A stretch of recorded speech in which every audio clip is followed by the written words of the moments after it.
Wow, real horror stories, all new. Next. Wow. My wife Kay and I had been talking about leaving the city for a while. It was expensive, and we were tired of renting places we didn't like. I got a remote job, so we decided it was time to go. The property was just a cleared lot surrounded by trees, but it was cheap, and we could own it. The plan was to start with a tiny home and maybe add more later. The nearest town was half an hour away, and the closest neighbor was an older guy with a rusty truck in his yard.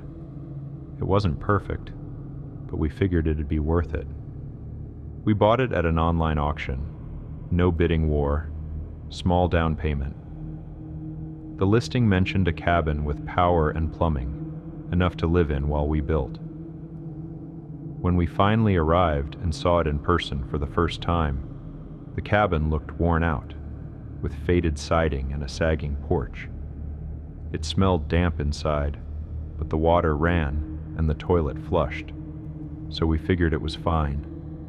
We'd also picked up a cat, Summer, to help with mice. At first, she mostly hid under the furniture and only came out when it was hungry. After unloading, we walked the property. Most of it was cut and cleared, but the trees thickened at the far edge. A narrow trail led to a swamp with muddy ground and pools of water. We couldn't tell how far it went. Over the next few days, we unpacked, made plans, and drove into town for supplies. It was small, one grocery store, a gas station, and a hardware shop. People seemed to know each other, and they were nice, but we felt a little out of place.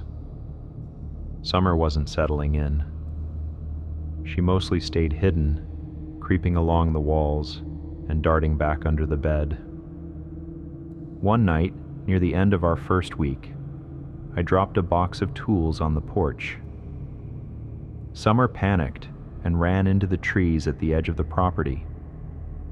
We grabbed a flashlight and a bag of food, hoping she would come back. After a few minutes, we heard it meowing near the swamp. We followed the sound and saw it by the water, but it bolted deeper into the trees before we could get close. Kay stayed back while I went after it. The ground got softer and mist hung low. The farther I went, the quieter it got. I kept walking until my flashlight picked up something ahead, faint and shaped like a person, but blurred at the edges, like it was made out of mist. For a split second, I saw two glints of light where its eyes would have been. It didn't move. It just hovered there, watching. Then it slipped into the trees and disappeared. I felt a gust of cold air and my skin prickled. The hairs on my neck stood up. I stood there for a few seconds, like I was frozen, then turned and walked back. Kay was waiting with Summer in her arms, acting like nothing had happened. She laughed when I told her what I saw, but I couldn't shake the feeling. The next couple of weeks were steady. We worked on the foundation during the day, drove into town for supplies, and spent evenings on the porch. Summer started warming up, following us around and curling up in our laps. I tried not to think about the swamp. Most of the time, it didn't cross my mind, but every so often, it came back.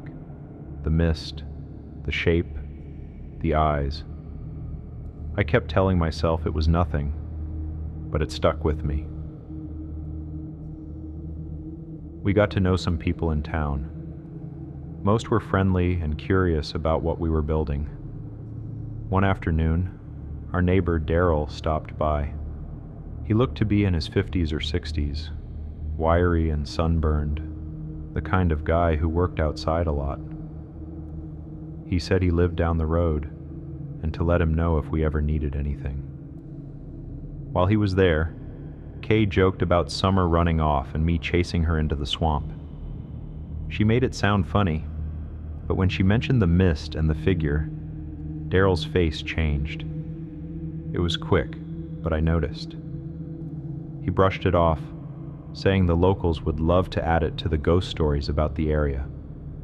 He laughed, but I noticed a worried look on his face. As he left, he rolled down his window and told me quietly to stay out of the swamp. He said it was bigger than it looked, easy to get lost in. Then he added, "If the cat goes back in there, call me. We'll find her together." He looked like he wanted to say more but didn't. That night, I had a dream. I was back in the swamp.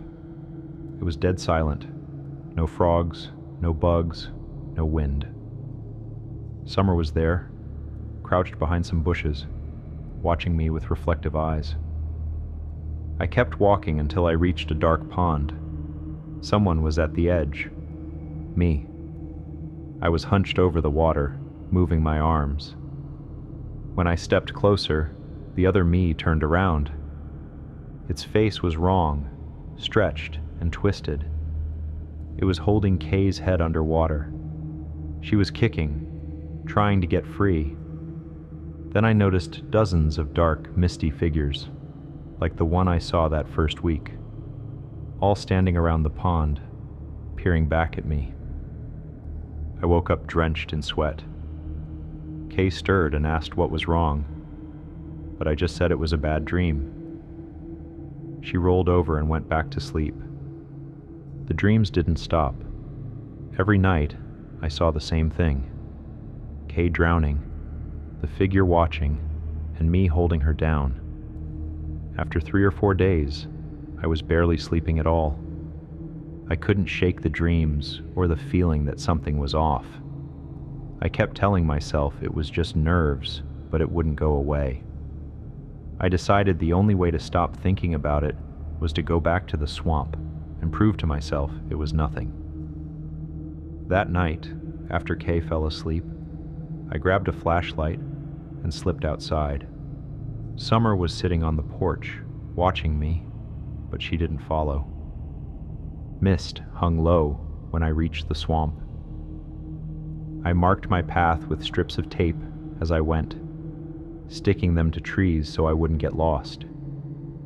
The flashlight barely cut through the fog, and I tried not to focus on the rustling sounds in the brush.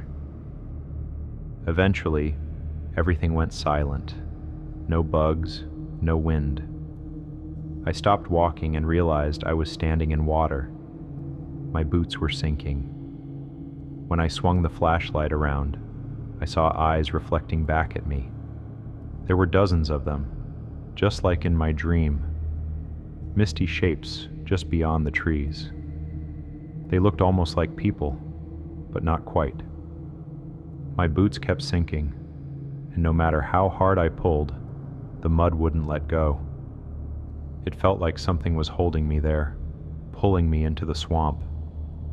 I panicked and yanked one foot free, but the other boot wouldn't budge. I left it behind and ran, following the tape back as fast as I could. When I made it out of the woods, Summer was still on the porch, watching me. I locked the door, collapsed on the couch, and passed out, without dreaming for the first time in days. In the morning, Kay saw the mud and noticed I was missing a boot. I told her everything. She didn't say much, just made sure I was okay and let it drop. After that, the dream stopped. We focused on finishing the tiny home after that. Once it was done, we built a fence along the edge of the swamp, mostly to keep Summer out. She stayed clear, but every so often we'd find her sitting by the fence, staring into the trees like she saw something we didn't.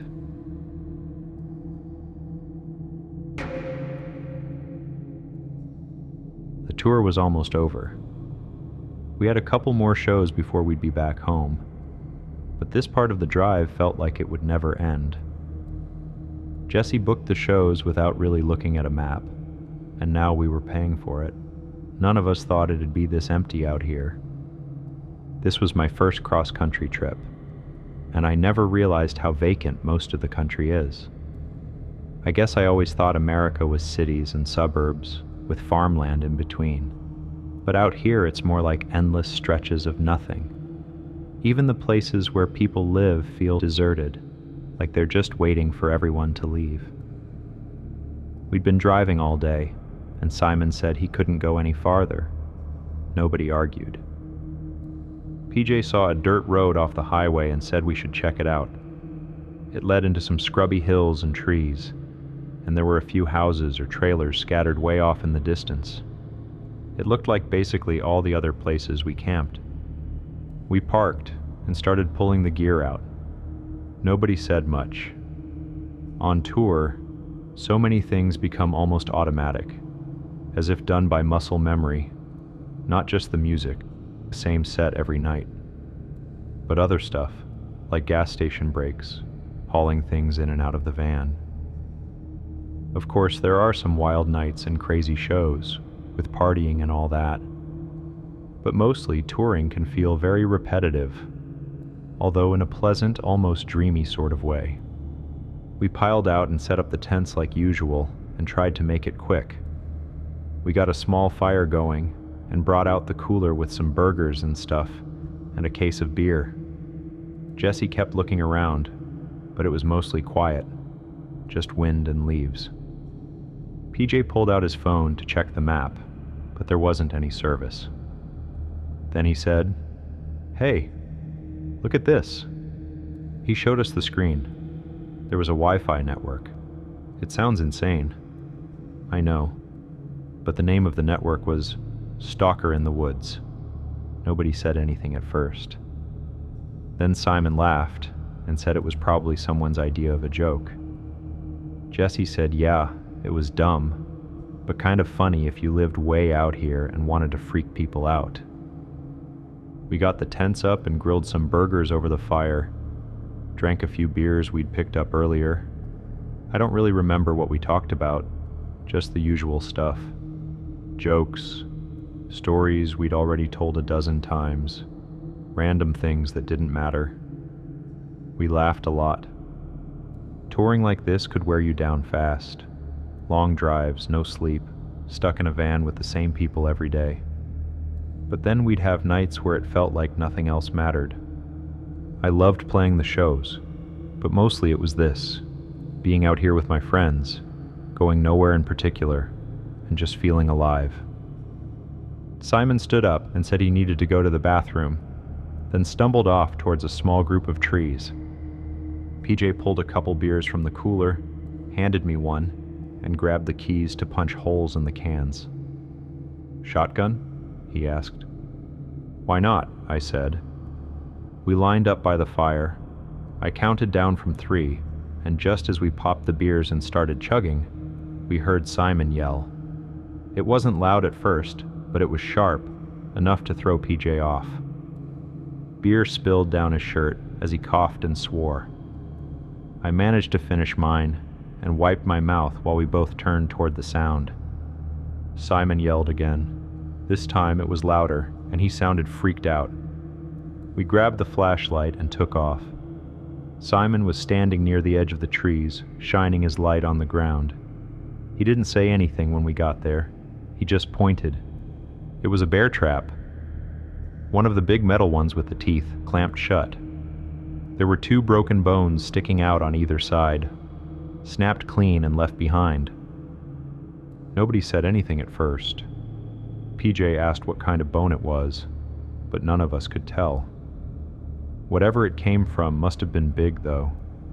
Simon said it looked fresh, like whoever set the trap had already come back and taken whatever they caught. We stood there for a while looking at it. Nobody wanted to get close. PJ was the most freaked out. He kept saying it was weird, like really weird, and maybe they should pack up and find somewhere else. Simon wasn't into that idea. He said they'd all had a few beers.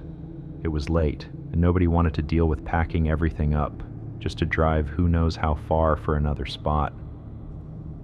I didn't feel like moving either, but PJ wouldn't let it go.